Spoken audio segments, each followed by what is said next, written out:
Bueno, yo he venido a contaros algo que creo que es crucial para cualquier inversor.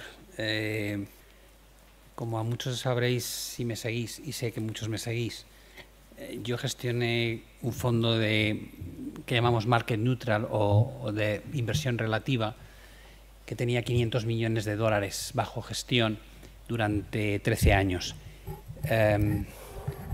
Lo que descubrí cuando hicimos este tipo de inversión era la importancia que tenía decidir dónde meter tu dinero.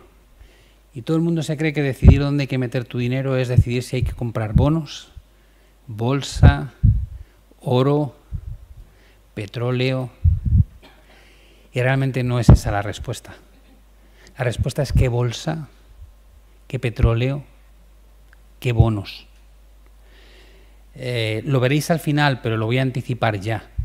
Si tú te compras el IBEX en 1997 y no computas los dividendos que te ha pagado, a día de hoy estás perdiendo dinero, casi un 10%.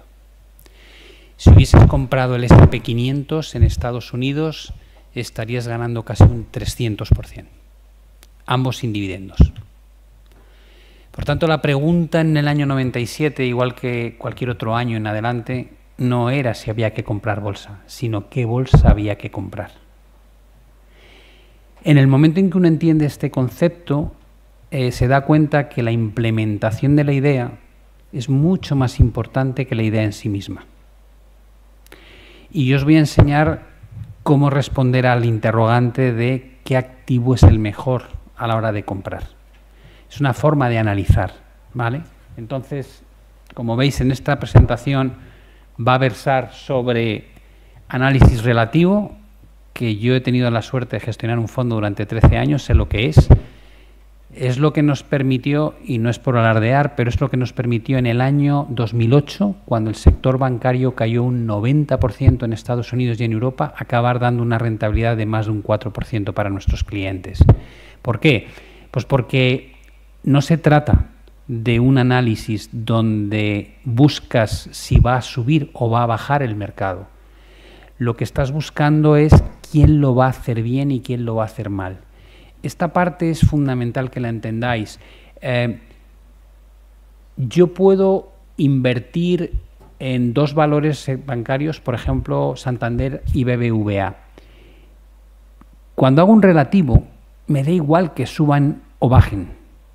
Lo que quiero es que el que yo compre suba más que el otro o baje menos que el otro. Así de sencillo. Si consigo que Banco Santander, si lo he comprado, sube un 20% y BBVA sube un 15%, yo he ganado un 5%. La diferencia de retornos. Si el Santander baja un 5% y BBVA baja un 10%, vuelvo a ganar un 5%. Por tanto, la clave es saber quién lo va a hacer mejor que el otro. Nada más. Y se aplica a cualquier activo. Oro, plata, West Texas Brent, bono estadounidense, bono europeo 10 años. DAX, el DAX, ahora comentaré el por qué es tan complicado, pues es el único índice que incorpora los dividendos, pero por ejemplo S&P 500, IBEX 35 y así sucesivamente cualquier activo que queráis.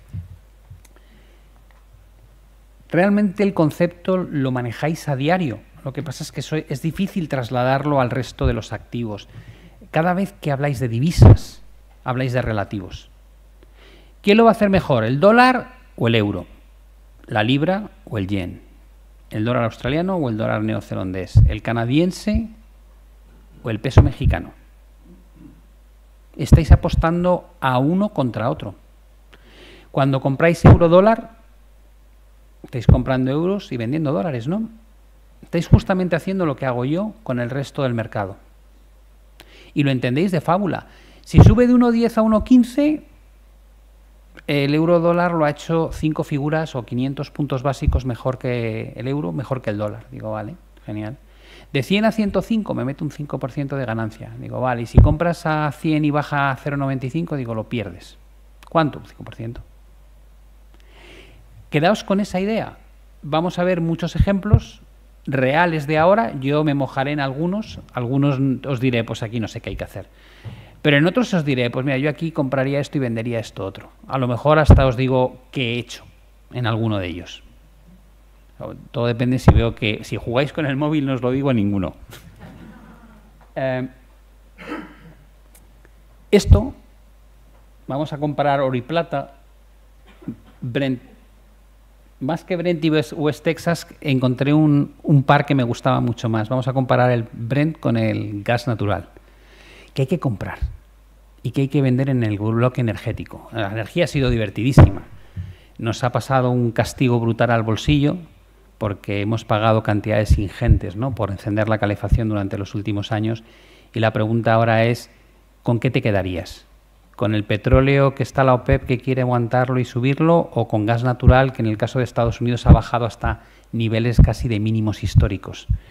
Vamos a hablar de Bitcoin y Ethereum y vamos a ver qué bolsa es la mejor y cuál es la peor, ¿vale?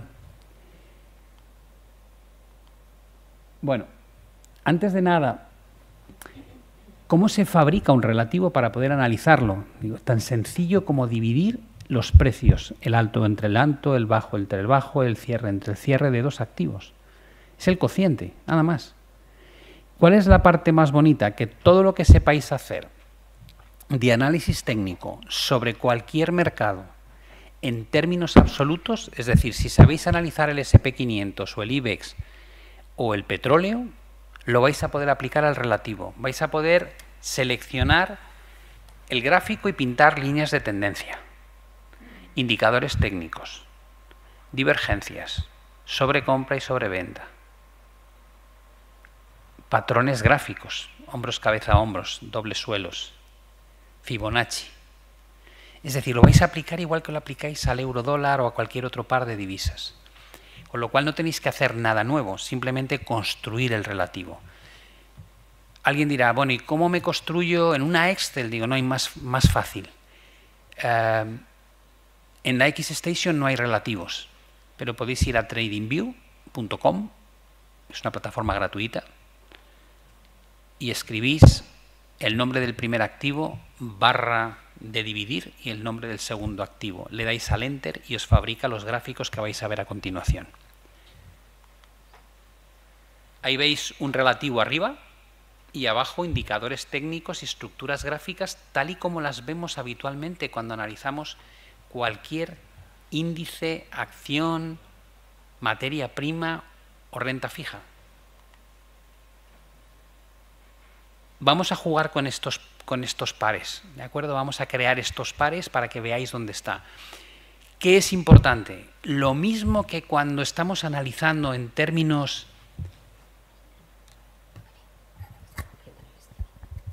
Vale, gracias.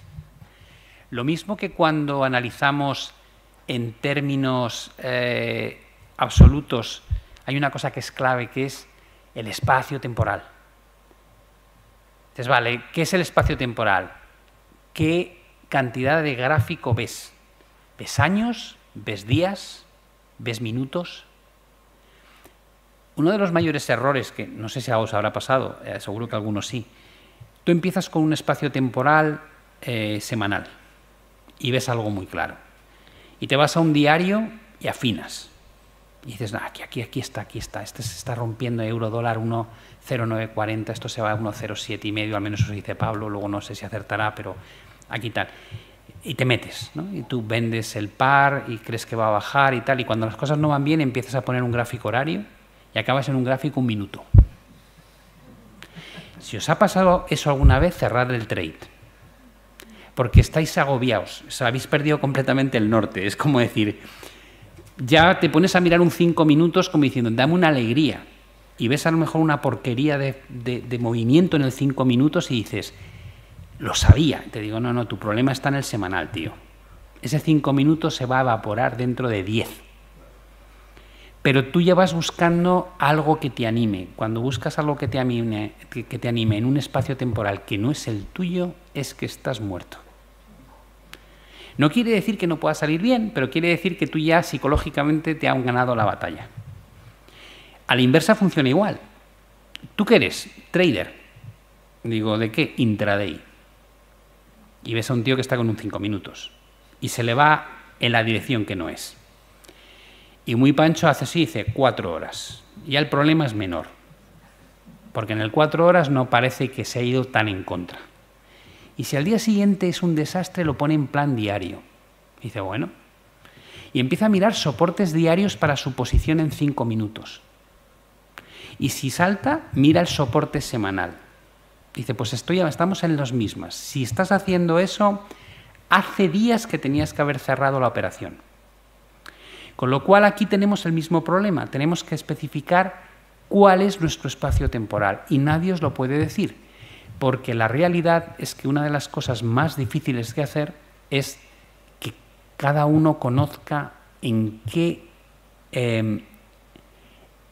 timing quiere hacer sus cosas. Si no tienes disponibilidad para estar delante de la pantalla todo el día, te aseguro que no puedes ser un intraday trader. Pero si puedes, no quiere decir que tengas que ser un trader intradiario. Simplemente tienes la opción. Tenéis que aprender a conoceros a vosotros mismos. Yo siempre pongo la misma anécdota porque creo que es clarificadora. Habló hace muchísimos años, mi suegro me decía que era inversor de largo plazo, que él buena parte de su salario lo destinaba a la bolsa. Y entraba, la gente que es más mayor se va a acordar de lo que voy a decir, los jóvenes dirán de qué habla este tío, y entraba en el teletexto. Y miraba en el teletexto las variaciones de los valores 2 veces al día. Y digo, ¿pero qué haces chequeando qué hace BBVA y Telefónica 2 veces al día en el teletexto si tú eres inversor de largo plazo? Eso es una demostración de no tener nada claro cuál es tu espacio temporal. Así que dedicad tiempo antes de empezar a saber si realmente vas a mantener estructuralmente posiciones durante años porque es lo que te gusta y donde te sientes cómodo, o si te va a quemar en las manos y vas a querer estar moviendo esa posición casi todos los días de la semana. Yo aquí he seleccionado 2 espacios temporales, mensual y semanal. El mensual es porque me apetece agitaros un poco la cabeza y deciros, ¿habéis visto alguna vez cómo se mueven los mercados durante décadas? Y luego semanal para hacer un poco la decisión de si hay que estar o no hay que estar y dónde está la oportunidad. Eso es el oro contra la plata. Es un gráfico semanal. El orden no es este, pero lo he hecho adrede para que veáis la importancia. Lo normal es ir de lo más largo a lo más corto. Y yo aquí en este ejemplo primero lo hago a la inversa. Y dices, vale, viendo este gráfico, ¿qué opino? Yo creo que el oro está cerca de un momento en el que va a empezar a rebotar contra la plata. Cerca de un nivel de soporte estructural, con una tendencia de largo plazo alcista. Ahí prefiero el oro. Entonces, vale, y si lo llevas más lejos, esto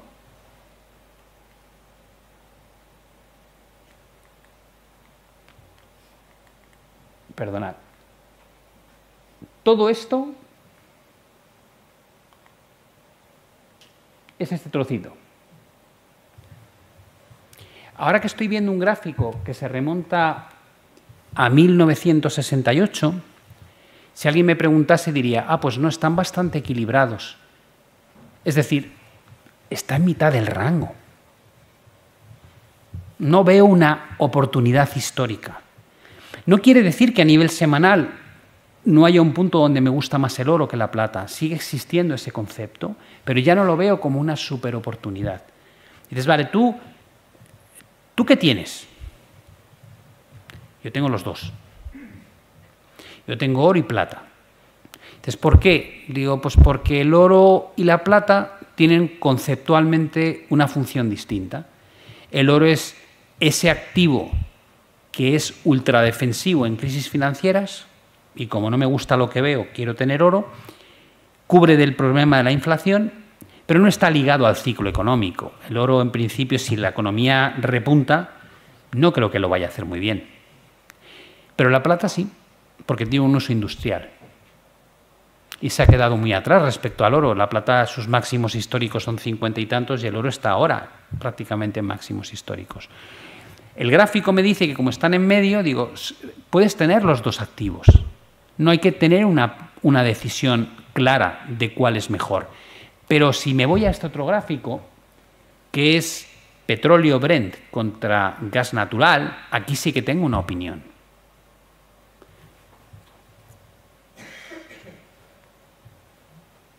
Ese pico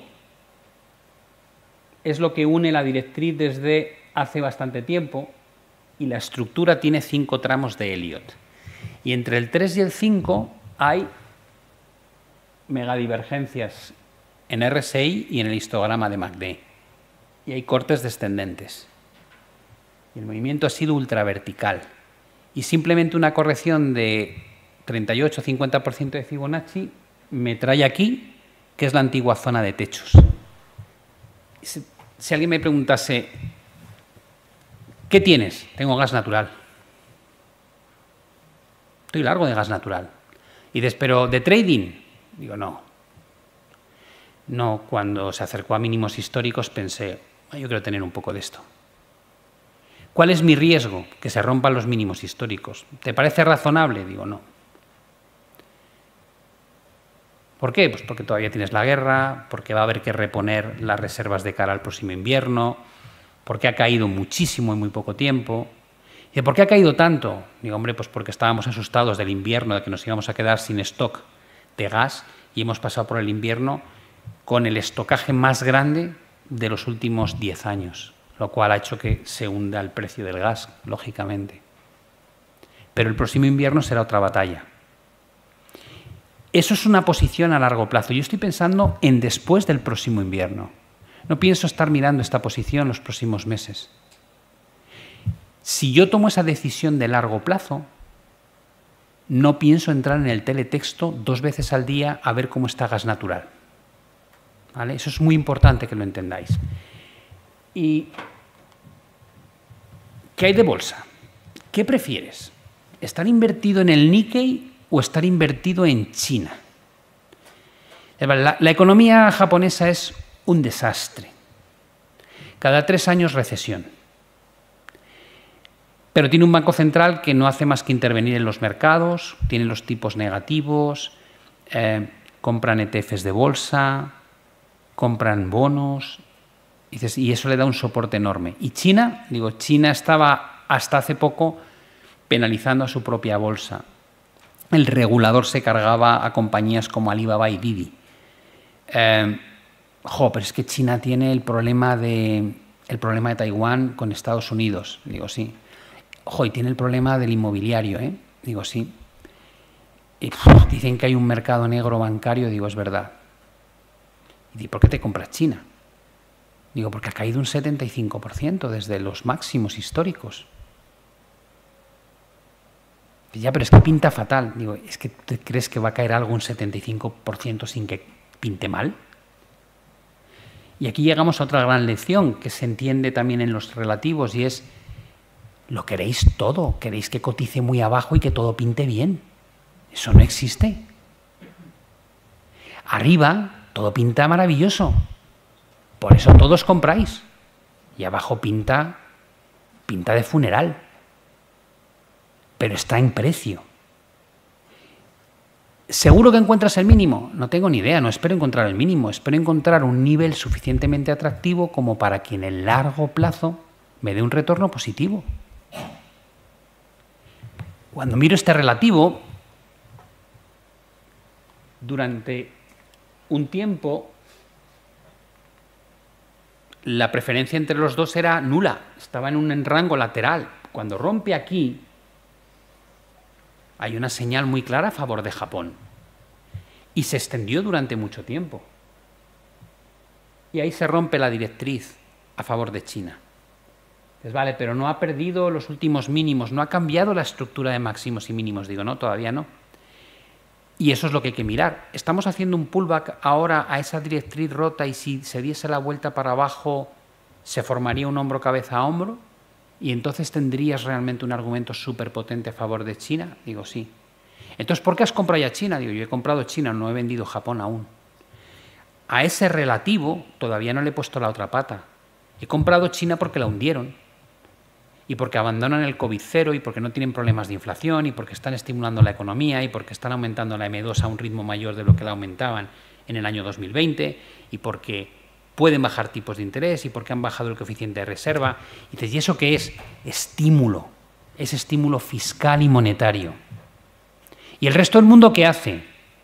Europa sube tipos, Reino Unido sube tipos, Estados Unidos sube tipos. Y con política monetaria no convencional hacen QT, no renuevan los bonos, están haciendo lo contrario. Es el único país del mundo que ahora mismo está estimulando su economía y tiene como objetivo crecer al 5,5%. Eso es lo que ha sustentado las grandes subidas de la bolsa de la última década. Voy a jugar a que efectivamente en China también va a pasar. Las señales de los indicadores no son malas, están sobrevendidos y con cortes ascendentes. Entonces, vale, me voy a Estados Unidos. ¿Qué es mejor? ¿El Nasdaq o el Russell? ¿El Russell qué es? El Russell es el índice de pequeñas compañías. ¿Por qué está tan en boca de todos ahora? Porque aquí están los bancos, pequeñas compañías, bancos pequeños y medianos. Powell nos dice que la banca americana es sólida y resistente. Menos mal, porque han quebrado 4 bancos en mes y medio y tiene otros 2 que han perdido más de un 90% en lo que llevamos de año.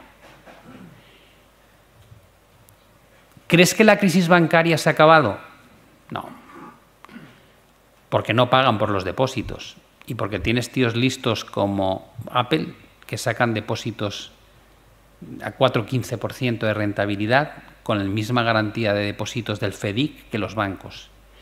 En 4 días han captado, no he actualizado los datos, en los primeros 4 días captaron 1.000 millones. O los bancos se ponen las pilas o se van a quedar cada vez con menos depósitos. Y a eso le llamamos bank run, es decir, la salida, la fuga de depósitos, que es lo que pone en entredicho la solvencia del capital de los bancos, que les obliga a vender precisamente carteras de bonos que tienen a pérdidas porque no han cubierto bien el riesgo de tipo de interés. Por tanto, os diría, no, creo que hay un riesgo de continuidad de esa crisis. Y dices, vale, entonces tú crees que el Russell 2000 lo va a hacer peor. Digo, por argumentos macro, sí. Los Nasdaq de turno, hemos tenido correcciones de más de un 70% en Tesla, en Netflix, en Meta, de un 50% en Microsoft. Es decir, ha habido limpiezas en 2022 muy severas. Es que ves en el gráfico, porque el otro es como opinión personal, pero el gráfico que te dice que lo que se ha formado es un triángulo simétrico de continuación de tendencia alcista. ¿Cuál es la proyección de ese triángulo? Si se cumple, más de un 20%, ¿no? A favor del Nasdaq, que encajaría con una crisis bancaria. Porque no sé si os fijáis que cuando cae últimamente el Russell, el Nasdaq sube y viceversa. Con lo cual, si tú crees que la crisis bancaria no se ha terminado, es muy probable que esa proyección del 40% sea un escenario válido. Ahí no estáis apostando a si sube la bolsa americana o baja, estáis diciendo que el índice tecnológico lo va a hacer mejor que el índice de pequeñas compañías, simplemente. Y dices, bueno, pero bajaron los dos. Digo, pues fenomenal, si baja un 50% el Russell y el Nasdaq solo baja un 10%, se cumple este objetivo de más 40, que es lo que vais a ganar. Toma ya. Digo, me he cargado el mercado. ¿La bolsa americana o la bolsa europea? Índices similares. 500 valores de Estados Unidos, S&P 500, 600 valores Eurostoxx 600. Siempre decimos, la bolsa americana la hace mejor que la bolsa europea. Digo, bueno, depende. Hasta 2008 no es verdad. Lo hacían casi igual, ¿no? A partir de aquí es cuando la bolsa americana se sale. 2008 en adelante, el baño que nos meten es espectacular. ¿Cómo es la valoración en términos fundamentales de la bolsa europea respecto a la americana? Estaba baratísima comparativamente. Comparativamente no quiere decir que la bolsa europea esté barata, quiere decir que está mucho más barata que la americana. Este concepto, le voy a poner un ejemplo. El otro día me reía porque ponía yo una metáfora de cuando hablaba de la inflación y decía, Pablo gana 7 kilos de peso en el 2020, 5 kilos en 2021 y 2 kilos en 2022. Según un político yo estoy adelgazando, ¿vale? Porque cada vez engordo menos. Eso es la inflación interanual.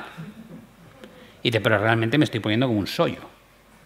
Bueno, pues en este caso, poniendo el ejemplo, digamos, del peso, es como decir, no estamos diciendo que estén delgados, sino que uno pesa 100 kilos y el otro pesa 80. Que aún así 80 puede ser sobrepeso. O sea, yo no estoy diciendo que esté barata la bolsa europea, lo que estoy diciendo es que está más barata que la bolsa americana. Ha empezado un proceso de vuelta que se ve muy bien reflejado en los indicadores y que no da señales de que se haya acabado.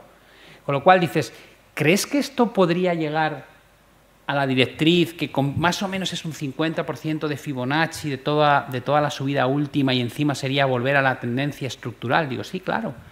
Claro que puede pasar, tiene toda la pinta que va a pasar.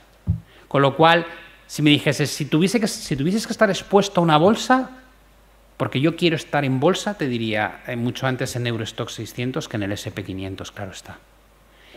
Y si soy un tío muy negativo y creo que se va a caer, vende S&P 500, no vendas Eurostoxx 600. Ahí estoy jugando con cómo implemento mi idea. Y si no quiero, porque no sé si va a bajar o va a subir, es decir, no sé si quiero vender el S&P o comprar el Eurostoxx 600, digo, pues compra uno y vende el otro. Ya tienes el relativo. Y si sube, digo, lo que importa es que Europa suba más. Es lo único que te tiene que importar. Y si baja, pues que Europa baje menos. Es lo único que te importa. Y si lo llevo a un gráfico semanal, dices, bueno, aquí estamos haciendo timing, ¿no? La ruptura de ese soporte es la clave. Es el momento en el que detectas que cambia la estructura de máximos y mínimos. Esto de aquí será tu objetivo, esa zona de ahí. Y entre Estados Unidos y China, porque estamos hablando todo el tiempo de que en Estados Unidos las cosas pintan mal, la crisis bancaria, el techo de deuda, la famosa recesión que todo el mundo da por hecho que va a ocurrir, pero como que no va a pasar nada porque ocurra, ese es el sentimiento del inversor en bolsa. Es como, da igual si hay recesión, ¿qué más da? Digo, espérate que lleguemos a la recesión y luego me lo cuentas. Y en China estamos diciendo lo contrario. Vienen de crecer solo un 3, que es el nivel más bajo en 50 años, ahora tienen objetivo de 5,5, han subido las expectativas Goldman, Barclays y Morgan Stanley, ahora hablan del 6, 6,5 de crecimiento. No os fiéis de los bancos de inversión, yo los nombro porque queda muy bien, pero la semana que viene te pueden decir que van a crecer al 5 y se quedan tan panchos, ¿eh? O sea, están cambiando continuamente de opinión. Pero hoy por hoy lo que hay es confianza en que la economía china lo va a hacer bien. Y miro esto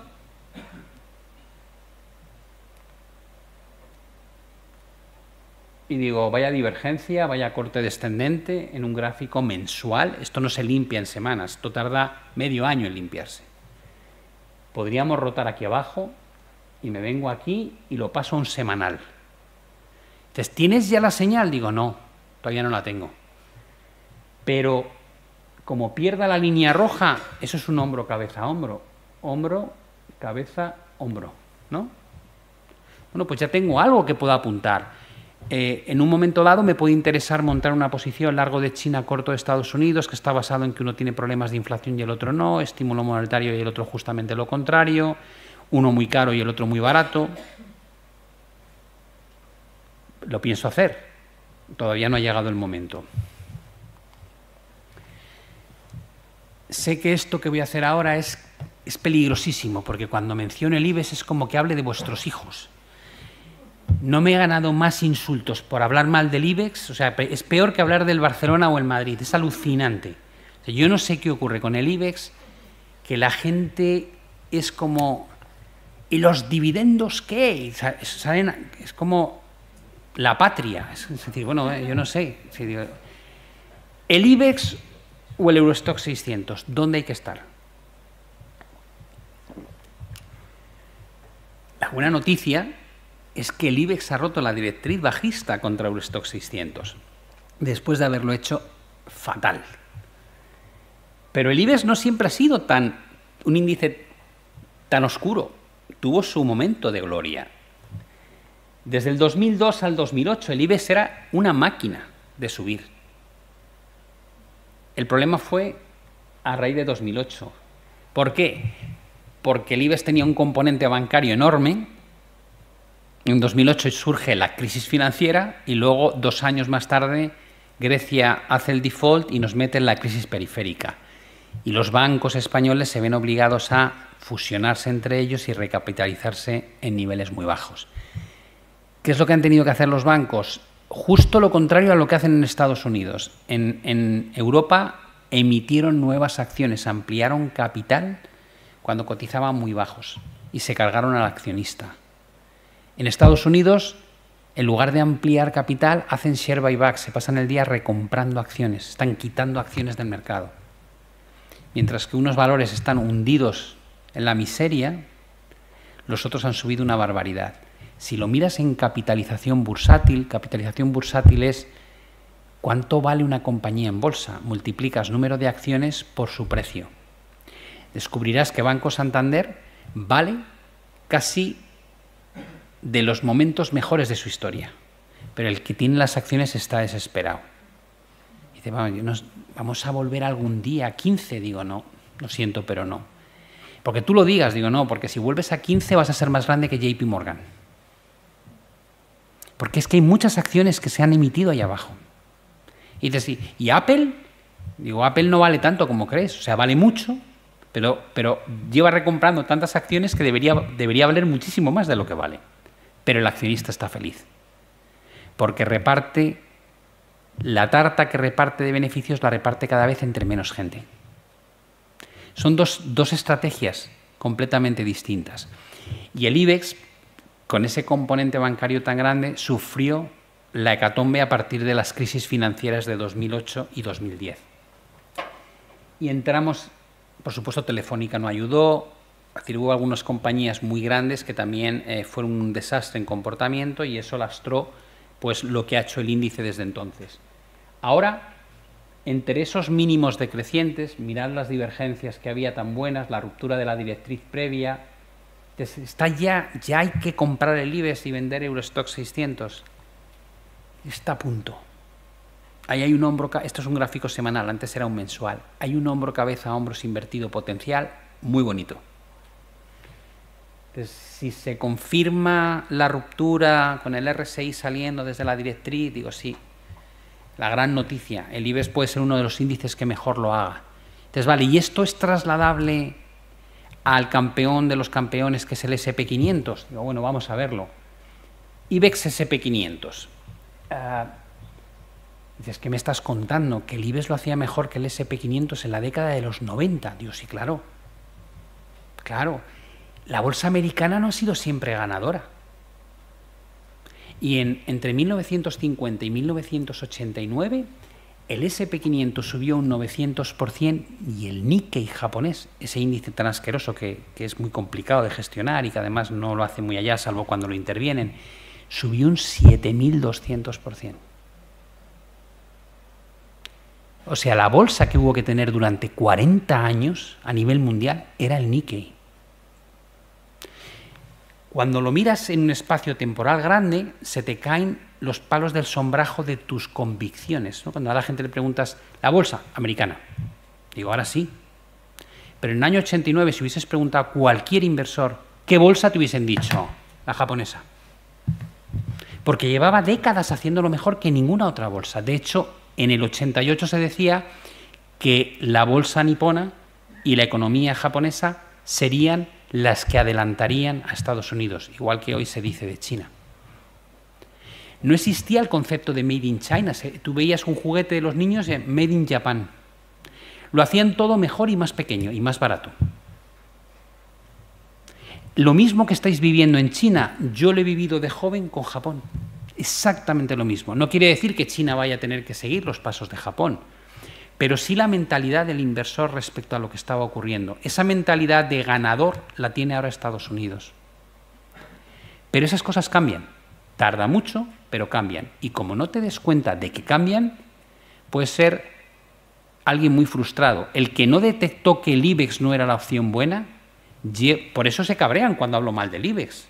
O sea, todos los que me saltan diciendo, no, esos siguen largos de IBEX. Y han visto durante 15 años como el SP ha sido una opción buenísima y el IBEX muy mala. Y están anclados en eso, en Telefónicas, en Santanderes, en ese tipo de valores, ¿vale? En Estados Unidos, desde el año 2008, ha sido muchísima mejor idea que el IBEX. ¿Y ahora qué? Si me voy a un semanal, dices, hombre, pero si ya ha roto, si ya vi un hombro cabeza hombro invertido a favor de IBEX contra el SP500, ya ha hecho un pullback. Digo, sí, digo, venga, compraos el IBEX contra el SP. Lo digo en serio, es una oportunidad. Dices, vale, y entonces me garantiza, yo no garantizo nada. Si todavía estáis esperando que alguien os garantice nada en los mercados financieros, no invirtáis. Toda inversión tiene riesgos, pero el riesgo hay que ponerlo en contexto con el retorno. Y si tú compras el IBEX contra el SP, deberías poner tu stop por debajo de este mínimo y tienes un retorno esperado de un 28%. Pero el retorno que te ofrece una estructura gráfica no tiene por qué ser el objetivo final, es un objetivo mínimo. Si tienes en cuenta lo que se ha movido eso hacia abajo y calculas porcentajes de Fibonacci de un 38-50, no es un 28, es mucho más lo que puedes ganar.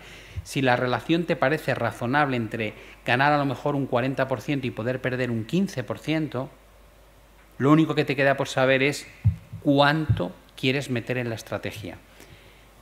Y no lo calculéis sobre el 40%, calculadlo sobre el 15%. O sea, normalmente el mal inversor plantea la estrategia de cuánto voy a ganar y el buen inversor plantea la estrategia desde el punto de vista de cuánto podría perder. En el momento en que asumes que lo puedes perder de verdad, ajustas el importe a una cantidad que te puedas permitir. Y ese es el éxito de la buena gestión. Dar por hecho que la mitad de las veces no te va a salir bien, pero que cuando te va a salir bien vas a ganar mucho más dinero del que pierdes cuando te sale mal.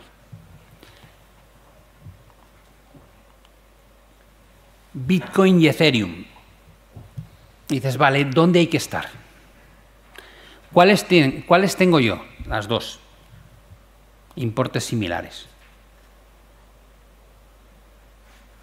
¿Me gustaría comprar más? Sí. ¿He podido? No. Tenía una orden a 10.000 y llegó a 15.000 y pico. Dices, uy, qué poquito. Digo, no, es un 50 y tantos % de distancia. O sea, no ha sido como pasar por cerca del poste, ¿eh? Ha sido como el penalti ese de Ramos que se fue a la grada. Hombre, si vienes de arriba parece que falta poco, pero faltaba un trecho. Yo tengo una parte que no he vendido y la tengo a largo plazo. ¿Y qué significa a largo plazo? Que me da igual si Bitcoin se va a 8.000, a 5.000. Igual no te puede dar. Digo, a ver, ¿cómo estructuro una operación o cómo he estructurado mi operación en criptomonedas? Y dices, yo las compré a 20 y poco. Cuando estaban por encima de 60.000, liquidé la mitad de la posición. Y el argumento era, con lo que gano, ya se pueden ir a cero y aún así la estrategia es ganadora, ¿no? Pues ya está. Te quedas sentado. ¿Que corrige y lo puedes comprar mucho más abajo? Genial. ¿Que no corrige? Pues mira, tienes la mitad y lo otro ya has ganado un buen pico. Así de sencillo. Y si se va para arriba y tal, tengo la mitad. Y si baja, digo, pues quiero comprar otra mitad. Y dices, jo, tío, eres feliz hasta con la pérdida. Digo, ese es el truco. O sea, la idea de cuando inviertes es quitarte la mochila de soy un desgraciado. Los traders somos desgraciados por naturaleza. Es decir, tú compras una cosa, tú compras Apple a 15 y lo vendes a 70. Tío, tendrías que estar yéndote de celebración. Pero como luego se vaya a 200, tú vas fustigándote por la calle. ¿Y qué ha pasado? Que me podía haber forrado.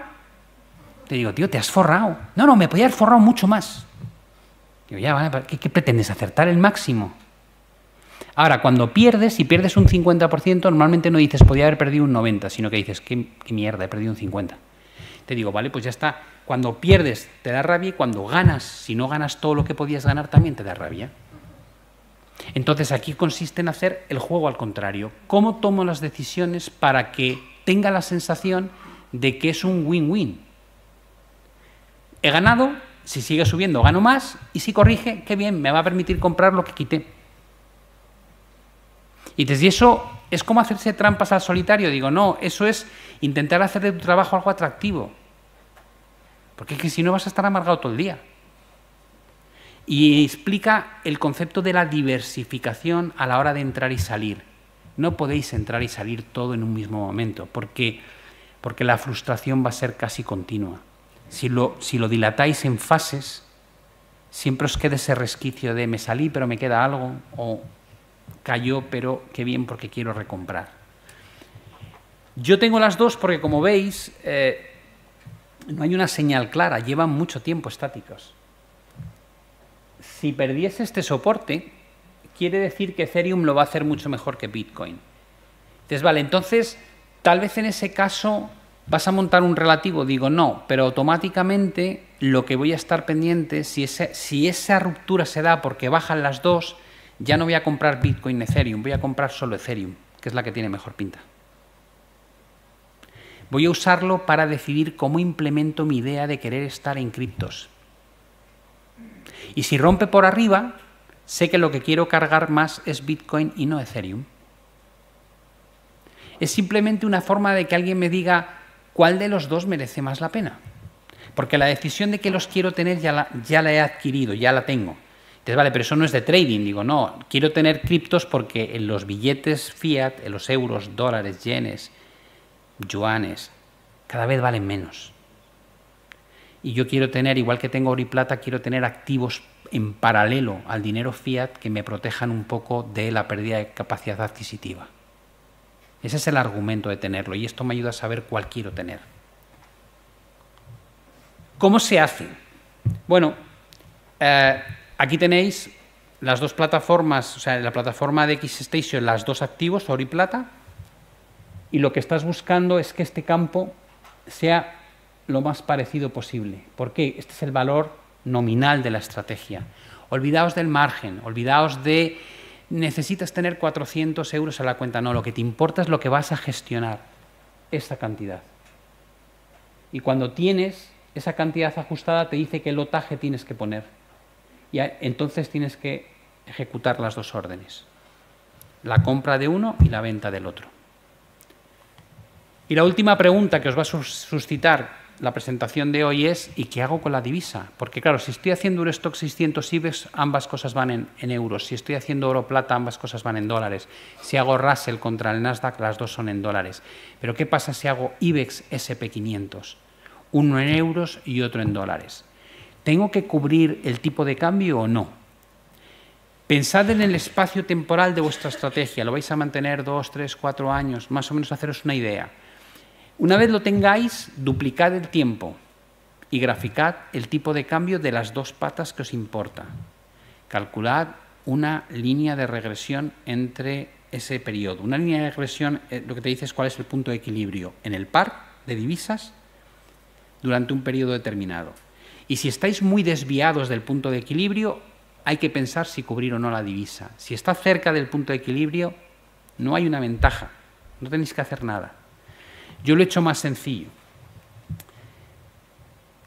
Cuando la situación está aquí arriba, ¿vale? Dice situación adversa si compro Eurostocks. Y entonces aquí tengo que buscar la protección a la baja, mientras que abajo la situación es idílica. Es decir, si estoy en la banda inferior nunca cubriría la divisa, si estoy en la banda superior sí la cubriría. A poco que hagáis unos experimentos poniendo el gráfico de euro-dólar, vais a entender muy rápido el movimiento a la baja, cuánto se fortalece la divisa en la que inviertes. Si tú estás comprando SP500, quieres que el dólar lo haga bien. Y si estás vendiendo Eurostock 600, quieres que el euro lo haga mal. Y ya tienes la pata euro-dólar, ¿vale? Mi último slide es un recordatorio de lo que os he dicho nada más empezar. El gráfico de abajo de color negro es el IBEX, el gráfico de arriba es el SP500. La decisión en 1997 no era si había que comprar bolsa, sino qué bolsa había que comprar. Y esto que estáis viendo pasa todo el tiempo. Con lo cual, si no dais el salto a dedicar mucho más tiempo a cómo implementáis la idea que a la idea en sí misma, no estaréis siendo eficientes en vuestra gestión del capital. Para terminar, os cuento, esta es la parte, digamos, de venta. El curso que yo he hecho, muchos me habéis dicho, pues ya lo he hecho o lo estoy haciendo. Es un curso para hablar de economía, ¿no? De cómo funciona, aterrizado a conceptos básicos, la economía, los bancos centrales, los indicadores macro, cómo se leen, dónde se encuentran de forma gratuita, cómo identificamos las señales de cambio. Yo creo que la macro va a tener un factor determinante en las inversiones durante los próximos años, porque por fin con la aparición de la inflación los bancos centrales ya no pueden hacer las barbaridades que estaban haciendo durante la última década. Y eso va a ser ahora crucial para entender la relación de crédito, bonos, divisas, bolsas, etc. Tenéis una oferta, aquellos que os habréis cuenta, tenéis una oferta de un 25% en el precio del curso, y esto me hace muchísima ilusión porque ha sido un proyecto de año y medio, le he comentado en las redes sociales, el famoso libro de Pablo. Mi mujer, que no sabe nada de esto, de economía, se lo ha leído y se lo ha pasado bien. O sea que es buena señal. Me quiere mucho y me va a mentir, también eso es cierto, ¿no? Pero es un repaso a mi vida profesional de 37 años o casi 40 años, explicando cuáles han sido las crisis que he vivido en tres perspectivas. A nivel macro, cómo estaba la economía antes de la crisis y durante la crisis. A nivel técnico, qué señales había que haber utilizado para detectar que algo gordo estaba pasando. Y la parte más divertida, a nivel psicológico. ¿Qué pasaba por mi cabeza en cada una de esas crisis? Evidentemente, cuando lo leáis y nos vayamos al año 87, no tenía ni idea de nada, ¿vale? O sea, que te echas unas risas. Yo hasta me río cuando lo leo, digo, madre mía, ¿cómo puedo ir yo por el mundo con estas ideas de finanzas y atreverme a invertir, ¿no? Pero es como veo a mis hijos cuando se meten en cosas como Bitcoin y Ethereum. Tampoco tienen ni idea y se meten con una ilusión enorme, ¿no? Y cómo migra mi manera de ver las crisis a lo largo de la experiencia cuando vas entendiendo. Y no solamente son de bolsa. Las crisis en divisas, las crisis en los mercados de renta fija, las crisis en petróleo. Es decir, es una especie de compendio de cómo funciona el mercado en su concepción más amplia. Tenéis lo mismo, una oferta que hace XTB, si alguien se abra cuenta y deposite, al cabo de enviar el recibo, les van a enviar el libro en contrapartida totalmente gratis, ¿vale? Simplemente para que lo tengáis en cuenta.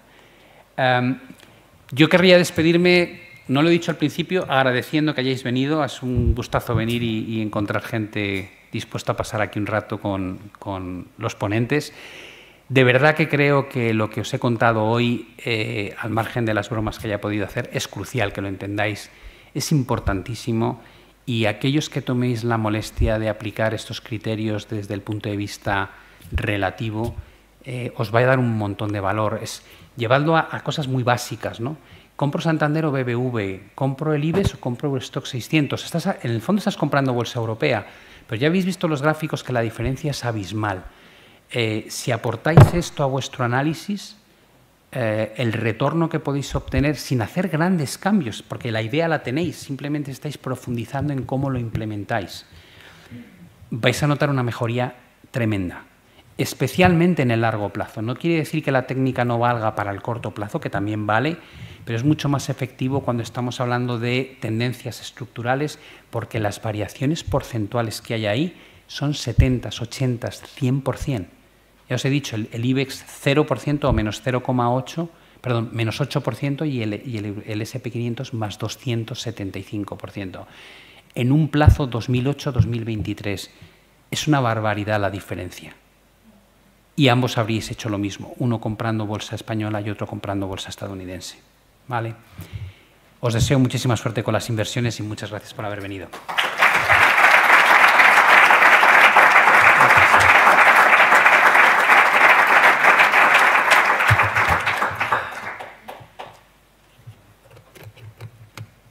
Sí, preguntas... ¿Puedo hacer una pregunta? Pues claro.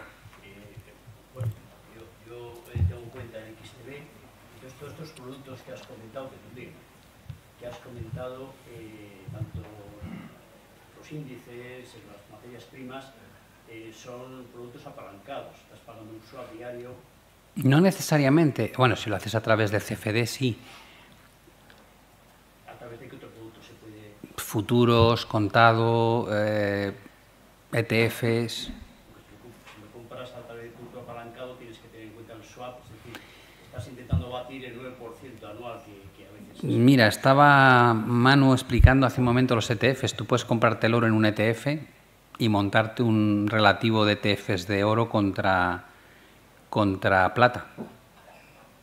Y no estás apalancando nada, por ejemplo. Depende un poco lo que vayáis buscando. O sea, cuando decís qué carcasa es la idónea, ¿no?, para invertir a largo plazo. Y digo, hombre, pues a largo plazo un CFD no parece lo mejor, ¿no? Ni un futuro, que tienes que estar haciendo rollovers cada 3 meses. Ahí, evidentemente, el ETF tiene un potencial enorme porque además tienes un costo de comisiones muy bajito. Depende cómo lo quieras hacer, ¿no? Pues yo decía que es importantísimo que tengáis claro cuál es vuestro espacio temporal, qué vais buscando. ¿De verdad lo vais a dejar años o no? Yo tengo el oro y la plata, lo tengo con un ETF de réplica física. ¿Por qué? Pues porque no me lo he planteado. Me planteé comprarlo físicamente y luego pensé, no lo voy a dejar en casa en cualquier lado, una caja fuerte, mejor en un banco. Y me puse a calcular, pues igual que tú calculas los puntos de swap, ¿no?, o el coste que tiene la financiación, dije, ¡joder, lo tonto, la cajita fuerte está en el banco! Y si lo compro físico y quiero vender la mitad, ya es más complicado. Y al final dije, bueno, pues me compro un ETF y para quedarme cubierto, que tenga réplica física, que yo no tengo el oro, pero se supone que la entidad que lo hace por mí sí se encarga de comprar ese oro y tenerlo almacenado, ¿no? Es un trabajo importante determinar cómo quieres llevar a cabo tu inversión. No solamente la inversión en sí misma, sino cómo la implementas, en qué producto. Pero a largo plazo te diría, el ETF es una opción muy buena. Y otra pregunta.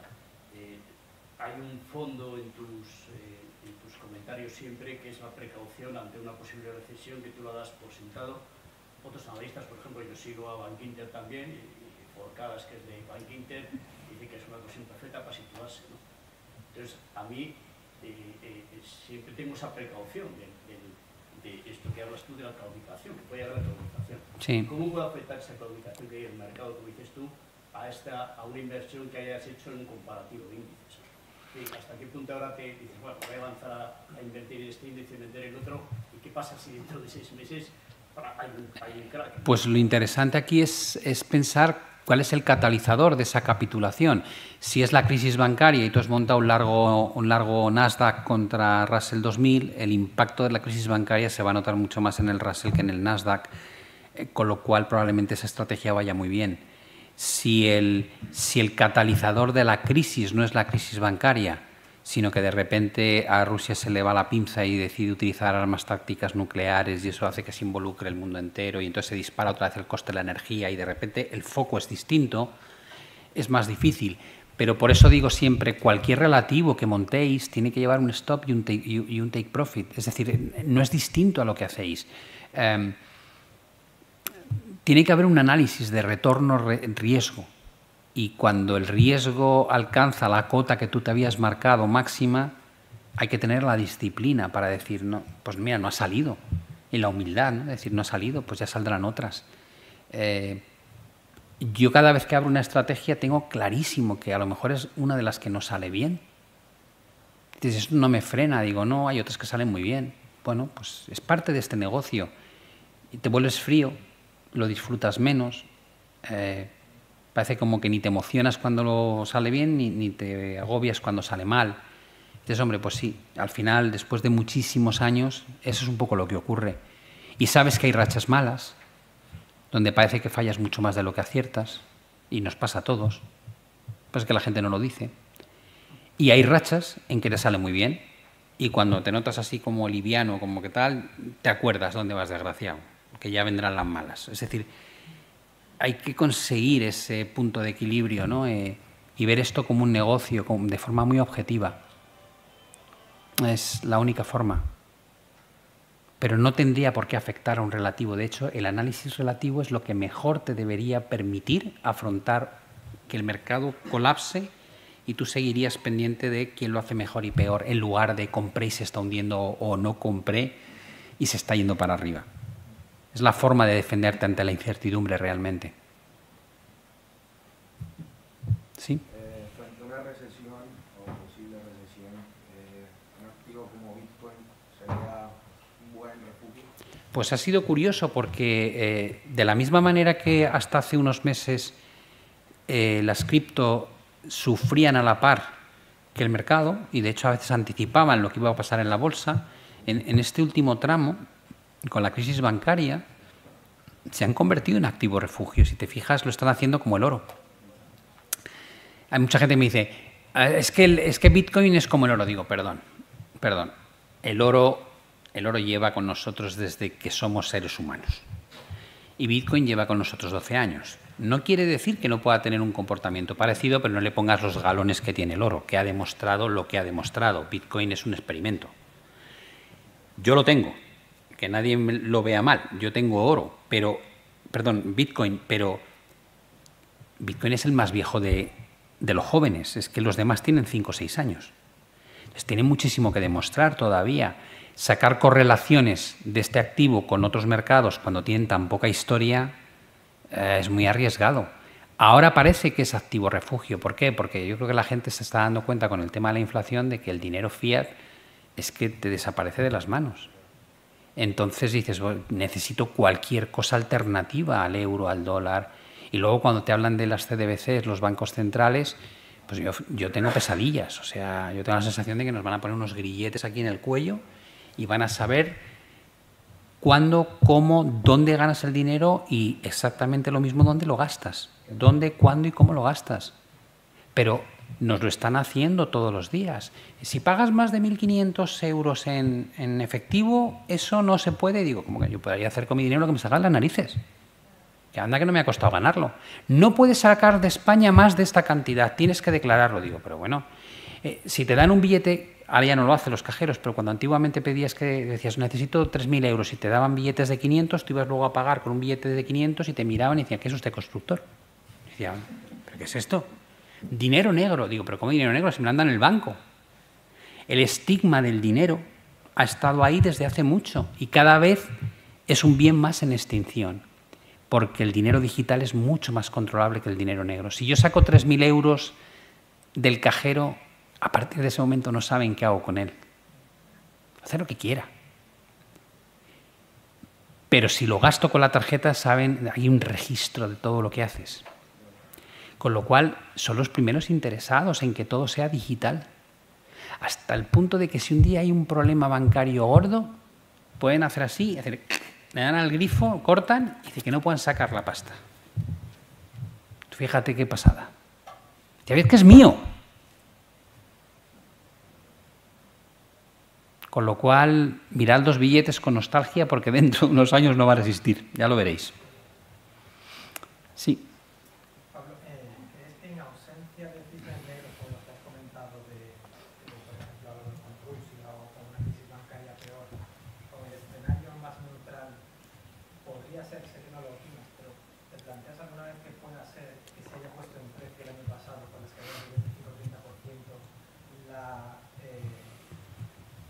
desaceleración que se nos viene sí o sí aparentemente y que ya el mercado está empezando a poner en precio lo que vendrá después de esa recesión? Creo que el mercado pone en precio lo que va a venir después. Creo que las expectativas de beneficios empresariales al alza en todas las casas de inversión no comparten la opción de la recesión. En una recesión los beneficios empresariales no suben, bajan. Que las estimaciones sean al alza para los próximos trimestres y en 2024 especialmente es totalmente contrario a lo que los propios bancos centrales te están diciendo que puede ocurrir, ¿no? ¿Podría haber ocurrido? Totalmente. ¿Crees que tiene mucho potencial en el mercado? Si ha ocurrido, digo, me extrañaría. ¿Por qué? Digo, pues porque si tú reactivas la economía ahora, la inflación no va a remitir tan rápido. Y si la inflación no remite, los tipos no van a bajar demasiado rápido. Y si los tipos no bajan con una economía que tiene, o un mundo que tiene más de 300 trillones de deuda, con tipos entre el 4 y el 5%, no puedo evitarlo, es que no me creo que no tenga efecto. ¿Podríamos tener crecimientos paupérrimos sin entrar en recesión? Sí, pero en ese entorno no creo que los resultados empresariales justifiquen mucho más altas las valoraciones bursátiles. Entonces ahí me gustaría jugar entre índices, a lo mejor comprar ese IBEX que se puede beneficiar de tipos altos para la banca y que pueda recuperar terreno respecto al SP. A lo mejor comprar China en un momento dado porque China sí está muy barato en términos de valoración. O sea, ahí el mundo relativo para mí tiene mucho sentido. Pero vamos, hay que ser humilde y si las cosas no te dan la razón o de repente ves qué tal, bueno, pues te vas adaptando. Yo siempre he dicho que todo el mundo es como, si te has perdido la subida de la bolsa, digo, pues si tienes la opción de comprar bonos al 4% a 10 años garantizado. Y te dicen, no, porque y si hay un default, digo, vas a ver tú dónde se va tu bolsa. Ríete tú de la depresión del 29. La gente no sabe lo que es un default. En la primera economía del mundo. Lo vivimos con Grecia y fíjate la que se lió y Grecia no era nadie en el mundo en términos de PIB, imagínate en Estados Unidos lo que pasaría. Entonces, tienes esa situación en la que no puedes venderme que tu miedo a comprar bonos sea un default cuando estás en bolsa. Es que es ridículo. Y si no hay un default, digo, tienes una rentabilidad, el dividend yield del bono es infinitamente más alto que el dividend yield de la bolsa ahora. Es mucho mejor, ¿no? Y estás invertido yo estoy invertido en inmobiliario, que ha subido un montón, o sea, que es un poco como decir, la gente te mira como este activo, digo, que una cartera de un inversor es una cartera, no es un activo. Y he comprado algo de China, entonces al final por eso os decía, no lo llevéis a temas binarios de todo o nada. Ahora sí, ahora no funciona así. Tenéis que vais picoteando. Ahora un poco de esto, ahora un poco tal. Y si tú eres inversor de largo plazo, no te dejes presionar por lo que ocurre en el corto. Yo el año pasado tuve que responder 1000 preguntas sobre el oro. Jolín, pues no es tan buena idea la que comprar lo que dijiste y tal y cual. En 2021 digo, pues mira, estamos en máximos históricos casi. No ha sido tan mala opción, pero es a largo plazo. Ahora la gente lo quiere comprar. Digo, no, ahora no es el momento, hombre. El momento fue cuando no apetecía. Financiar la casa a 1,40 fijo cuando los tipos estaban al cero era la decisión correcta. Claro, entonces no molaba porque el que tenía el variable apenas pagaba nada. Pero ahora mira, comprar la casa en la incertidumbre del COVID fue el acierto, cuando la gente no quería comprar casas. Ahora no. Y comprar la bolsa china a finales del año pasado no apetecía porque todos los analistas te decían no hay que tocarlo, a saber lo que puede pasar con Evergrande y digo, claro, después de un 75% es ahí cuando tienes que empezar a picotear. Normalmente las decisiones buenas de inversión no son consenso, es no apetencia. Pero tienes que tener esos redaños, ¿no? Para decir, bueno, pues aquí empiezo yo. Luego cuando el mercado te da la razón, todo el mundo lo quiere hacer, pero ya has perdido una parte muy importante del recorrido. Pero esto es, y habrá veces que no funcione, ¿vale? Eso es que hay que aceptarlo y punto. Creo que me están diciendo por ahí que hay que beberse algo ahí fuera, que hay un cóctel. Podemos seguir hablando fuera, o sea que no hay problema, ¿vale? Muchísimas gracias.